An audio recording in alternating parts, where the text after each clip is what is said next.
Alrighty, welcome back to Shut Up and Ball. I am Aaron, and as per usual, I'm joined by Mr. John Harris, and we are here today to do our Week 15 picks against the spread.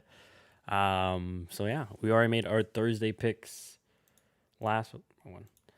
Already made our Thursday picks last podcast, but in case you didn't know, I'll update you here in a second. First, got to update the standings. While I pull that up real quick, John had a great week. I just got it up here. John went 9-5. I went 5-9. Really, only Jacksonville really was the only one that really. If he hadn't gone Jacksonville, it probably would have been 6 or 5 games. So, anyways, now John is up 3 games. He is 100-108, so almost at 500. I am at 97-111. So obviously, like I mentioned, 3 games back. In regards to the Thursday game, which is happening right now as we speak, we both went LA Chargers. They were the underdogs, so Kansas City was favored by 3.5 against the LA Chargers. So basically, if you don't know spread, Kansas City has to win by 4 or more. Otherwise, even if they win by 3 or less, John and I are correct. So we are the same there. Got some Saturday games. I don't know if did you know that there were Saturday games before like you saw the schedule? Or I always feel like they're like that's only like the last week or two, but I didn't know until like the fantasy football turnover happened. Then I checked the yeah. waiver wire and I have Damian Harris and he plays on Saturdays. So then I was like, oh, Saturday. Yeah, Jonathan Taylor in the league, so it's a little awkward. But now we know. So yeah, in case you don't know, there are 2 games Saturday, and that's where we will start from here. First one on the docket: Las Vegas Raiders. They are favored by 1.5 going to Cleveland. This line may change. I got this line earlier today. I think right before Case Keenum was announced that he had COVID as well. I don't think Baker's gonna. Baker, is he gonna play? I don't think so. Right? I don't think he. I think he already is on the COVID list. Yeah, I know he was on the COVID list, but like I think he got on there Monday or Tuesday. I don't know because they play on Saturday He too. I don't. It would need 10 days, I believe. So I don't think he Oh, has enough time. so I guess he's not. I thought it was 5, but I guess he may not be vaccinated. If he's not vaccinated, maybe 2 weeks. Nonetheless, it looks like it's going to be Nick Mullins. So John, weird game. Las Vegas. They are kind of in a rut, and Cleveland, especially on offense, missing a lot of key guys. Jarvis Landry also out on the COVID list as well, and Kareem Hunt is out for this game. So, what are your thoughts on how this one will shake out? Uh, I mean, the line actually before a lot of the COVID news, it was like Cleveland favored by like 3.5 or something. So it's already moved pretty significantly to where now the Raiders are favored, and I wouldn't be surprised if it kept moving. I'm taking the Raiders. Just it feels like half of Cleveland's team is at this point on the COVID list.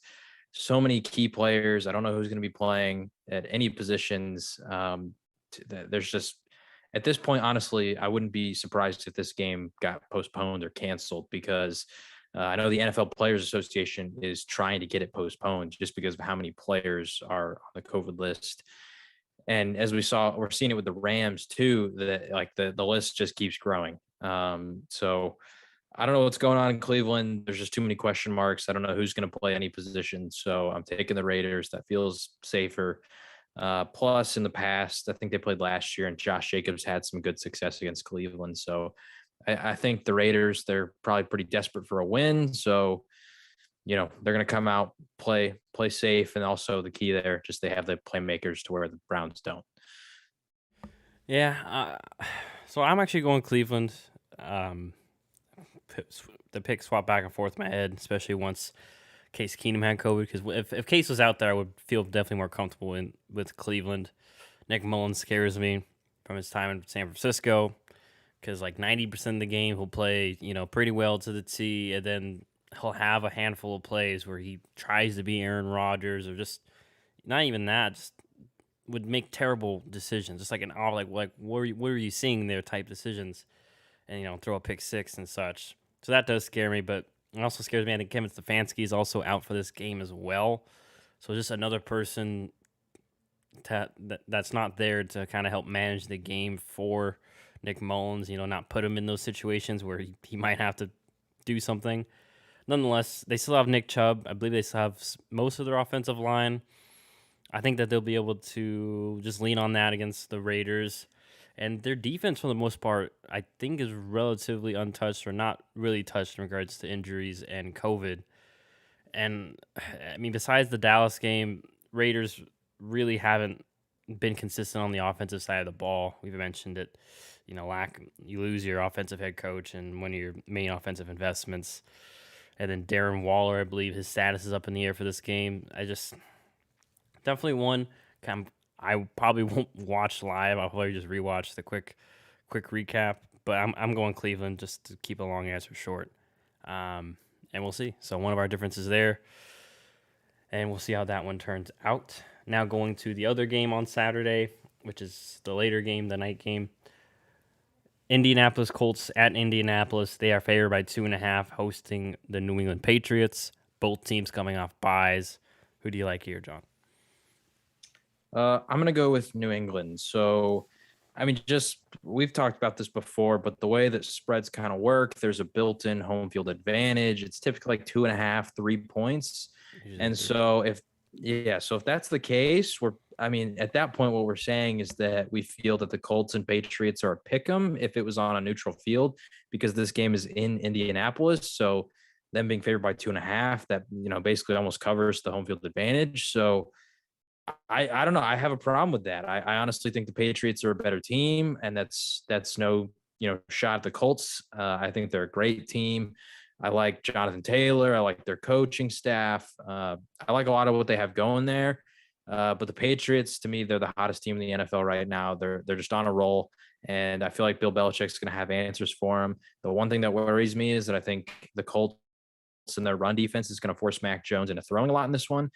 But I don't know. I still just I give the edge to the Patriots here, and I think that they're the better team, and I think that honestly they should be favored. So I'm going to take the Pats.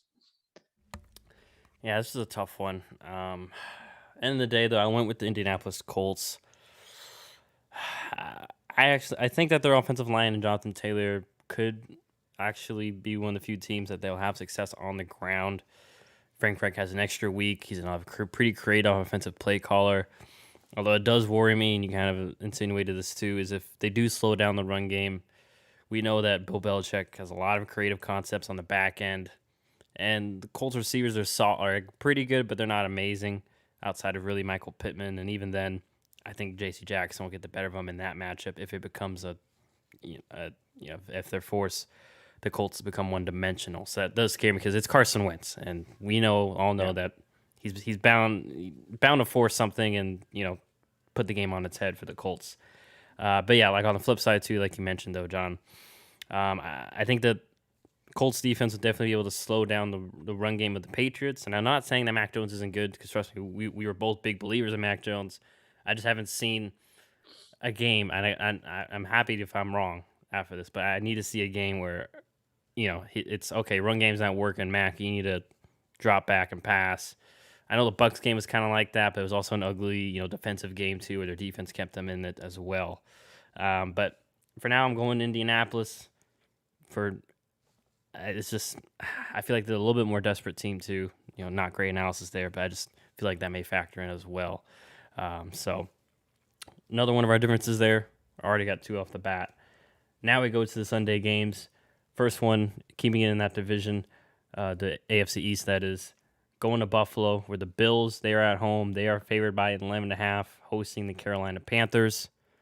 With Matt Rule in the gang, I believe Cam Newton is still the starter. We don't know. It could be P.J. Walker in the second quarter, or even Sam Darnold. I think his name was thrown out there this week.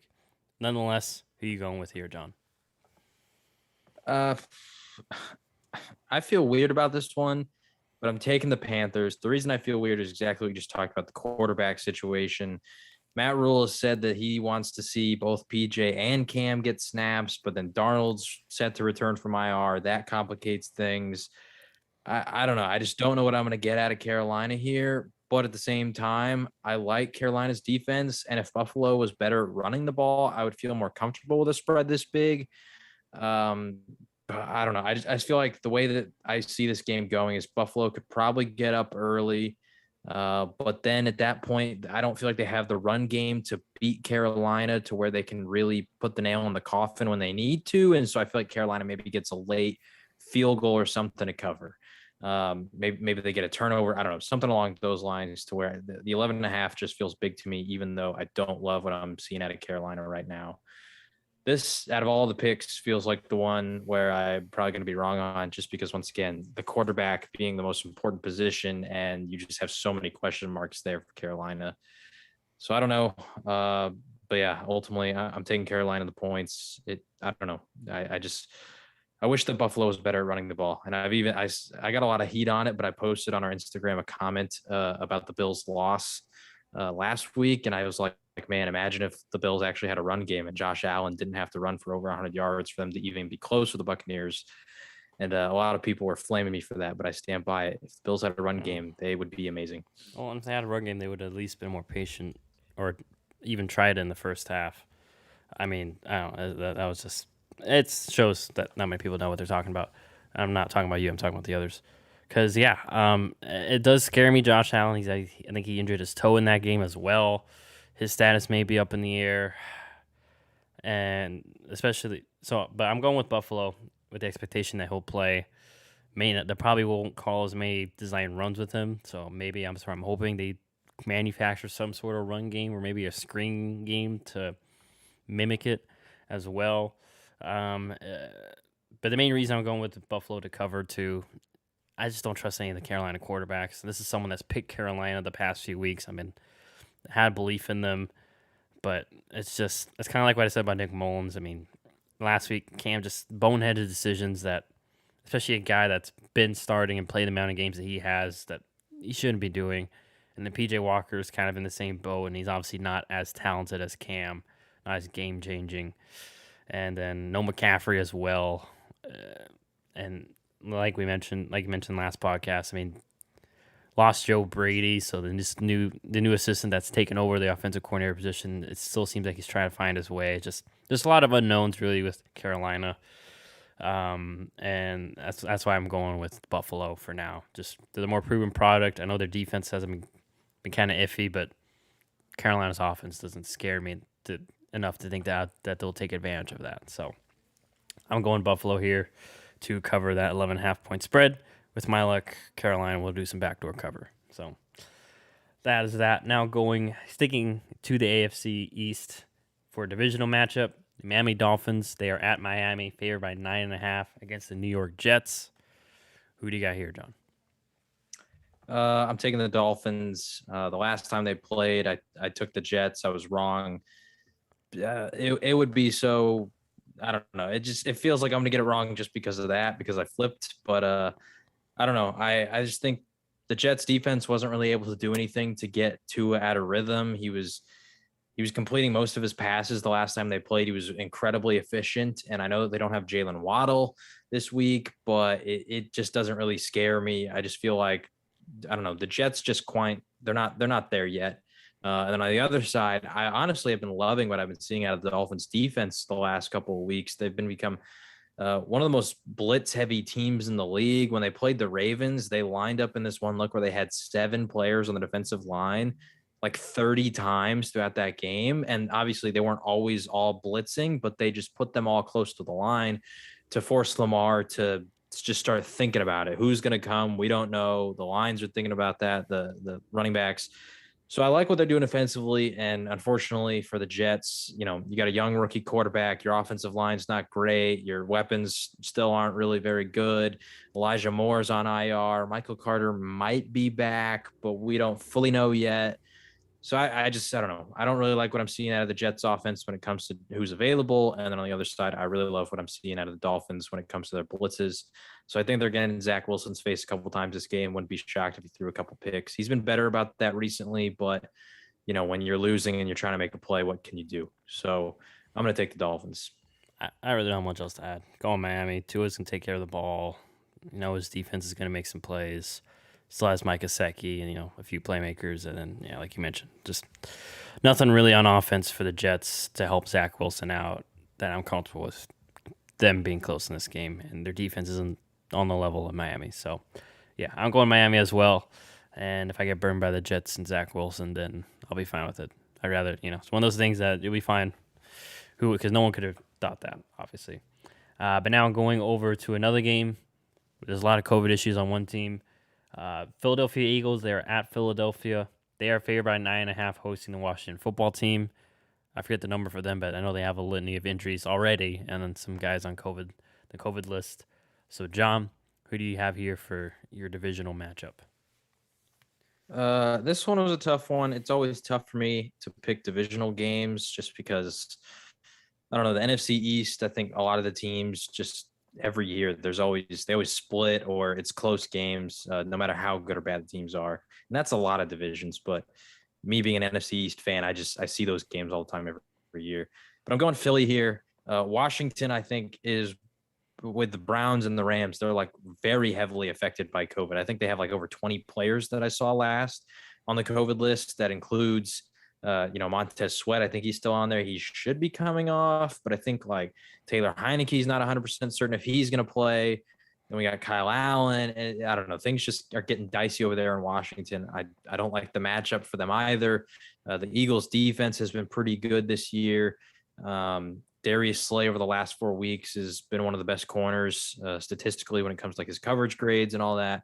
And so when you're very reliant on Terry McLaurin to get a lot of your offense going through the air, and he's being guarded by Darius Slay, who this year has been shadowing wide receivers, that's just tough. And then on the other side, we know the Eagles just run the ball a lot, and so they're not going to turn it over much, and they're going to drain clock. So I'm going with the Eagles, just all the COVID stuff. Once again, it just makes it hard to pick Washington because, we could make our picks right now.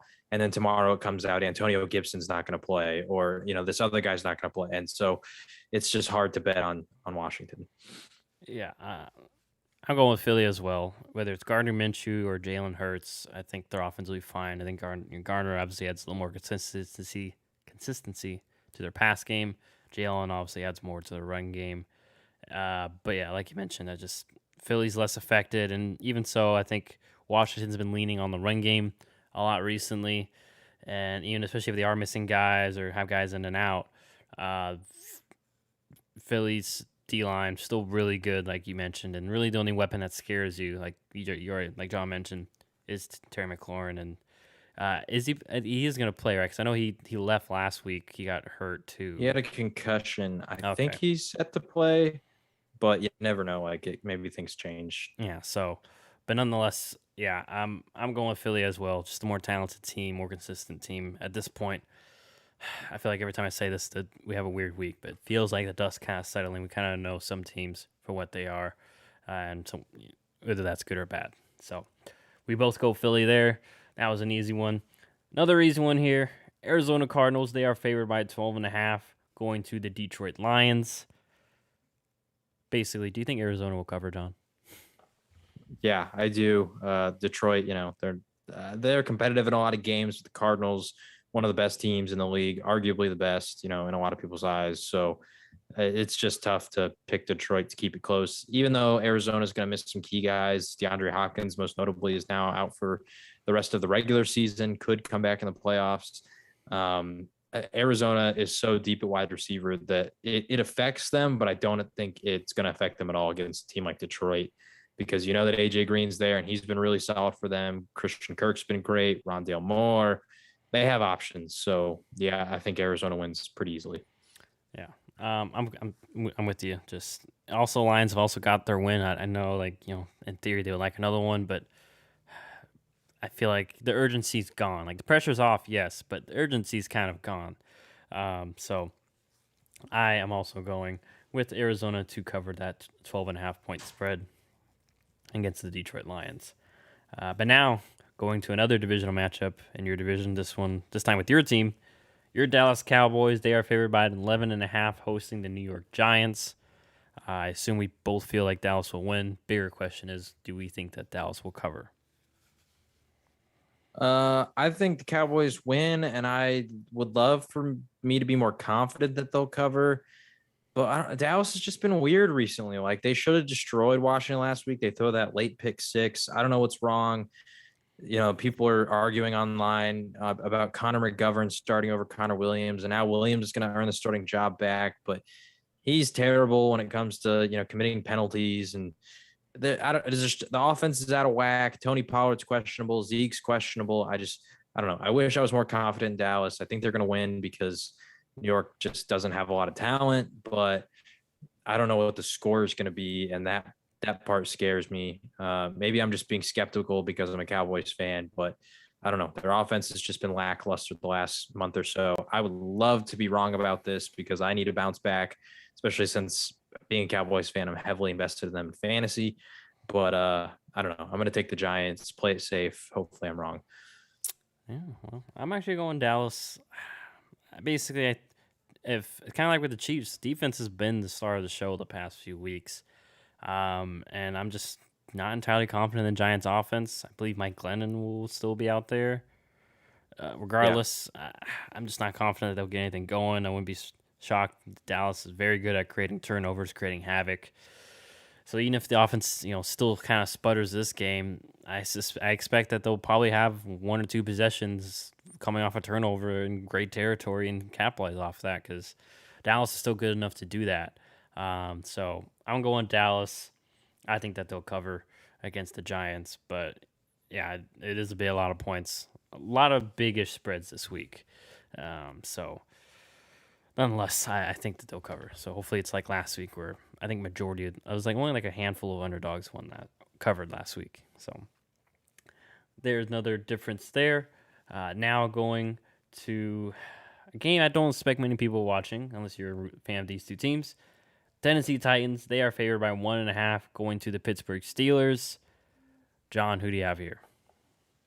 I'm going with Pittsburgh.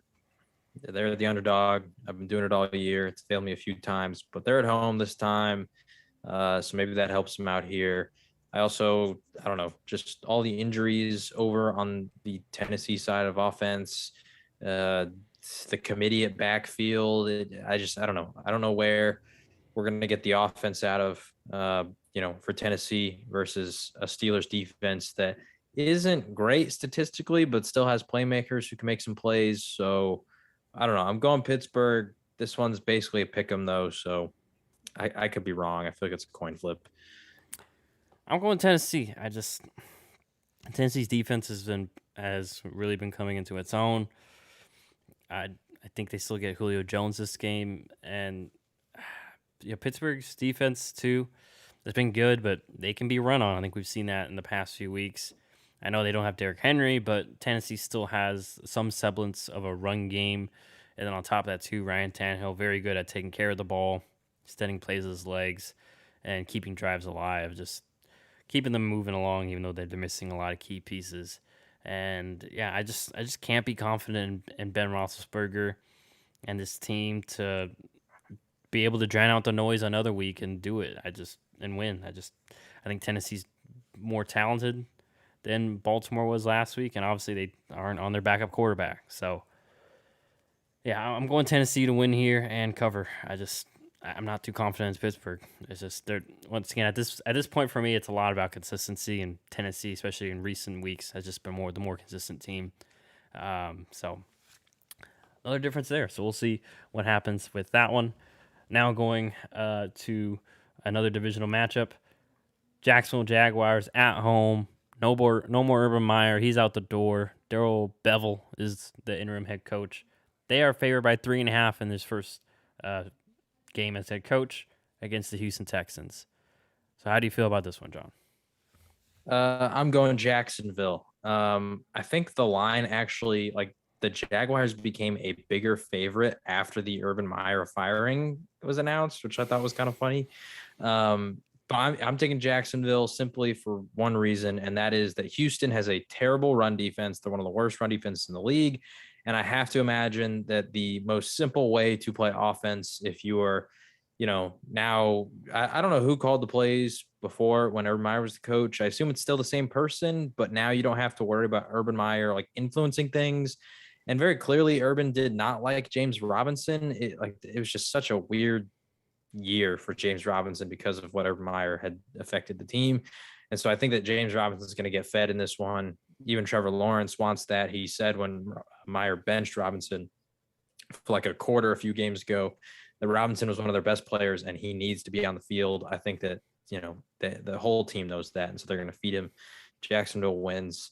I also think that maybe this firing motivates the team. I don't know if you saw the Trevor Lawrence comments right after he got fired, but they asked him, and he had a very interesting choice of words where he said, "I think it brings clarity to the team. I don't want to say relief, just clarity." But they didn't ask him if he was relieved. It was just interesting that he specifically said, "I don't want to say relief," and I think to me that means the team probably didn't really like Urban Meyer, so maybe they're happy about him being gone, and maybe this motivates them a little bit more to win this week. Just to add on to that too, I mean, there's all if the reports were true, it makes sense. The reports that kicked Josh Lambo to try to. I read that whole article about how he tried to, if that exchange was true, it's like that might work on a college kid, but these are also grown professionals at the highest level. You can't just try to kick him and put him down. Same thing with his assistant coaches. He apparently was, I don't want to say the words I actually was thinking, but just not very nice to his assistants either. Not that he should have, not as nice as he should have been. So nonetheless, though, like we mentioned, there's talent on That, Jacksonville. Go ahead. that part was wild to me because I'm pretty sure like he kind of handpicked his assistants, right? Like I don't know So how it's like, involved anybody else was, dude, but he he the hired exact us. quote I think was, "I had a better staff at Bowling Green," Yeah, which was that's I don't know. That was kind of absurd to me. it's one of those things once again where it's just I don't think he just what may work in college. These type of motivations just doesn't work in the NFL. These are established, whether it's players or coaches. Like these people have been around NFL and football for a while. Can't really be saying that. It's just read the room, Urban. And obviously he didn't. That's why he's out. So yeah, I just think Jacksonville's the more talented team at the end of the day. And like you mentioned, John, just more reasons. I don't want to say to play harder, but more reasons for them to really, just go balls to the wall, really leave it out there this week, kind of prove it to Urban like we didn't need you and we're better off, especially on offense. We've had mentioned the issues on offense, so maybe the offense has a little bit of life this week. But I'm going Jacksonville as well, especially since it's at home too. So I imagine maybe the fans might be there and cheer them on now that they don't have Urban. So we both go Jacksonville there. Now going on to the afternoon games. First one is at Denver. They are favored by 2.5, hosting the Cincinnati Bengals. So both these teams in that wild card muck or mosh pit for the AFC. So John, who do you think will win this one and get the ever so important tiebreaker? I'm going Cincinnati here. Sort of same thing that I talked about with the Patriots and the Colts. It's a 2.5-point spread. Denver's at home. They're the favorites. That basically is saying that they're kind of even teams. I don't know. I think Cincinnati's better than Denver. I don't know. I just don't like Denver's offense. They have a great run game, but that's kind of it. Teddy Bridgewater, not an amazing quarterback when it comes to throwing the ball. He's going to keep it conservative, but I just don't know how much he can move the ball if they start losing in this game. And the Bengals, they can do anything on offense when it comes to the deep pass to Jamar Chase, the intermediate stuff to T. Higgins. They got Tyler Boyd. Joe Mixon's on a tear. I like the Bengals here to win this one. Yeah, I like the Bengals as well to win this one. I think that they'll stay in the game late in the game, and I think Joe Burrow.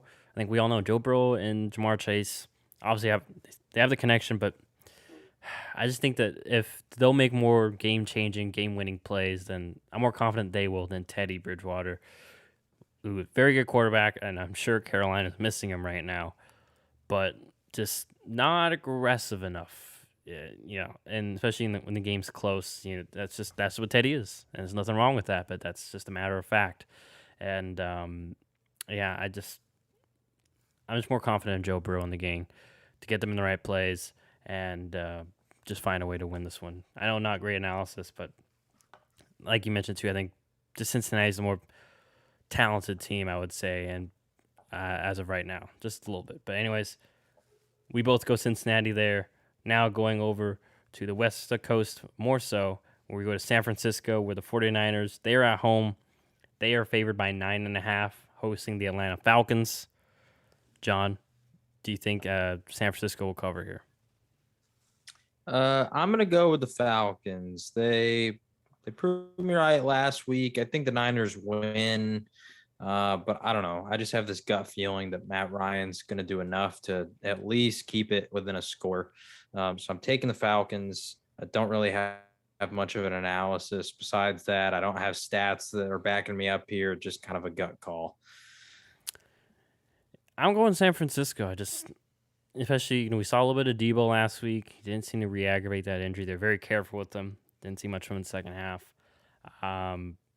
And I just like Atlanta's been good. They've proven me wrong, but Atlanta's I feel like been the team that they've won the games that have kind of been 50-50 like Carolina last week. But when they do lose, they lose big against, Tampa Bay and such. And I just think San Francisco, I think they're the more talented team, better coached team. Although Arthur Smith's done a really good job there.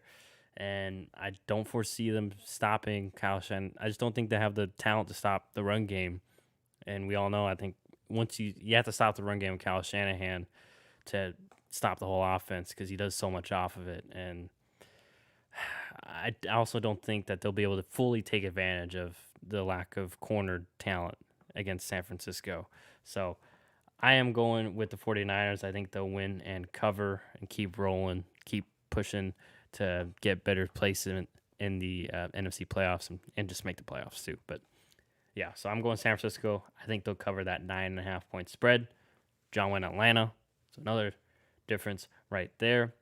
But now going to the opposite coast, where my Green Bay Packers, they are favored by 5.5, going to the Baltimore Ravens.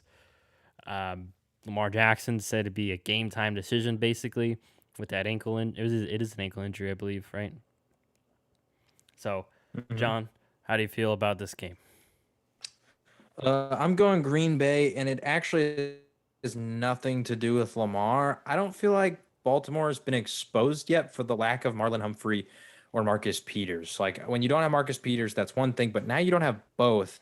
I don't feel like we've really seen that defense truly get torched. And if anybody's going to do it, I expect Aaron Rodgers and the Packers to be the ones to do it. So I'm going to take the Packers. I feel pretty confident about that. If Lamar doesn't play, that makes it me even more confident.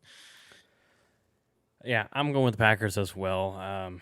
Ravens defense isn't what it is, and even if they do try to get some crazy disguises and such, especially without Marlon Humphrey, I just think I know Rodgers, experienced as he is, he's going to get them in the right plays, and also who's really going to guard Devontae Adams, and I just think regardless, the Packers will do whatever they want offensively, and on the other side, especially if it's not Lamar, but even if he is there, we mentioned before. I mean, Baltimore just doesn't do a lot of creative stuff. It's in the pass game and the run game. It's just all around Lamar Jackson, and especially if he's not 100% or it's Tyler Huntley. It took a flurry of a crazy fourth quarter for them to come back against Pittsburgh.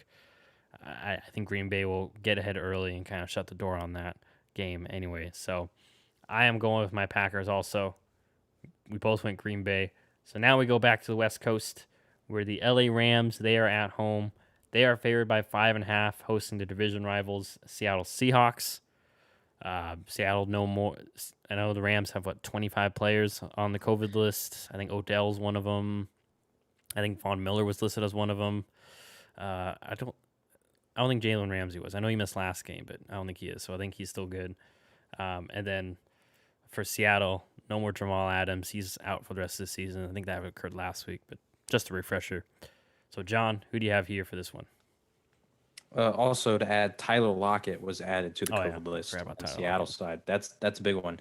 I'm going with the Rams. The fact that Matthew Stafford, Cooper Kupp, Aaron Donald, Jalen Ramsey, the four best players in this team, look to be healthy and good to go. Shouldn't be any. I mean, there could be, but as of right now, there's no COVID complications. I feel pretty confident in them. I think the Seattle's pretty desperate, but over the last couple of years versus the Rams, Russell Wilson has just not been very good, honestly, against them. Surprisingly, earlier in the year, Seattle's defense sort of kept them in it for a long time. But, yeah, I don't know. I think the Rams, they're just the more talented team. They're the better team. And despite all the COVID stuff, it's hitting Seattle, too, with a guy like Tyler Lockett, who's a very key playmaker for them. So I don't like the matchup for Seattle, taking the Rams. Yeah. I'm taking the Rams as well. especially with Lockett out. Just more attention on DK Metcalf. So you may just get Jalen Ramsey all game and then also help because there's no one else behind them that really scares you. I know Rashad Penny had a good game last week. I'll be interested to see if Seattle can lean more on the run game. That may be, a saving grace for them. But I'll have to see it to believe it. And then, yeah, like you mentioned on the offense, still have Cooper Kupp, still have Matt Stafford, most thorough line, also Van Jefferson as well will be available. So Sony Michel, we saw that he was serviceable last week, and they've been more patient with the run game too. So I'm going also with the LA Rams, and I expect them to cover as well. So that leads us to the Sunday night game. Back to the East Coast. Tampa Bay Buccaneers, they are at home at Tampa. They are favored by 11.5, hosting the New Orleans Saints. Who do you have here, John?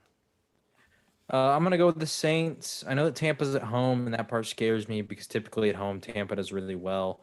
But last time they played, it was a really close game, and you can't say it was because of Jameis or Drew Brees or anything like that. They had Trevor Siemian playing quarterback for most of the game. This time, Taysom Hill's back there. I think that his ability to run, sure, they have a really good run defense, but I think adding a running quarterback in there with, a guy like Alvin Kamara, who's also very dynamic when it comes to the passing game, I think they can just do a lot of creative stuff to at least keep this one close. I'm not going to say they're going to win, but at the same time, it's the Saints. You never know what can happen. But yeah, I'm going to take the Saints to keep it close. All right. Well, so I initially went with the Saints, but the more I thought about it, I'm going to go with the Bucs. I'm just, especially with the splint on his finger, not really sure if Taysom Hill will be able to push the ball downfield. A lot of short to intermediate stuff last week on top of his legs, which were very useful. But I just think it plays into Tampa's hands. Their one weakness is their secondary. Not really any receivers that scare you. And these linebackers match up pretty well against Alvin Kamara in the past game.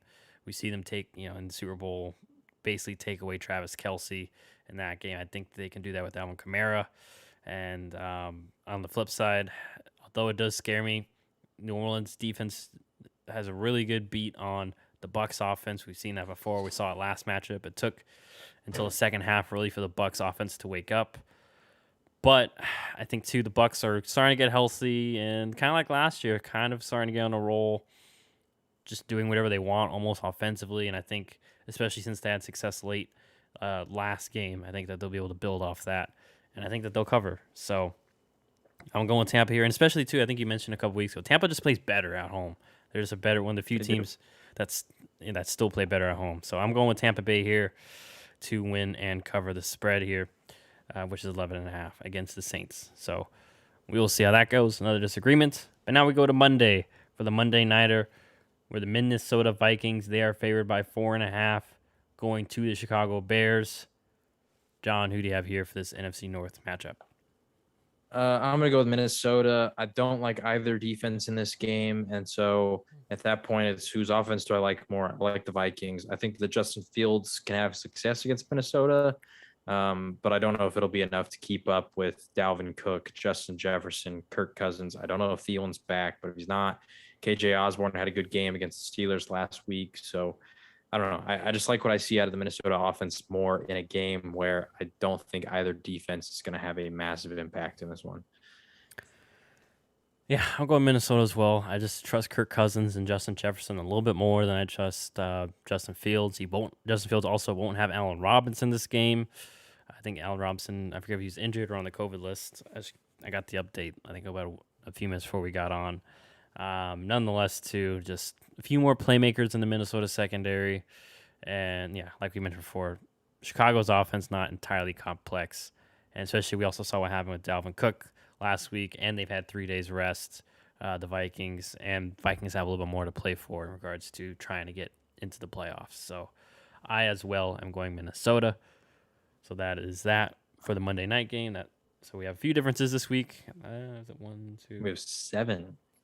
So with our luck, one of us will end up being like one game difference. But who knows? Maybe it'll be like last week where someone jumps ahead or John gets a bigger lead. So those are the picks for. Go ahead. If that happens, you're going to jump ahead this week, but it'll tie it up on like the whole season, or you'll get like a game ahead. I mean, we only got 3 weeks left, so it's a grand. I mean, because I know we'll just do picks playoffs, but playoffs it's like there's less games, so it's harder to make Yeah. up ground. And for the most part, I remember last playoffs we were pretty similar in all our picks, so there wasn't much ground we Yeah. made. But yeah.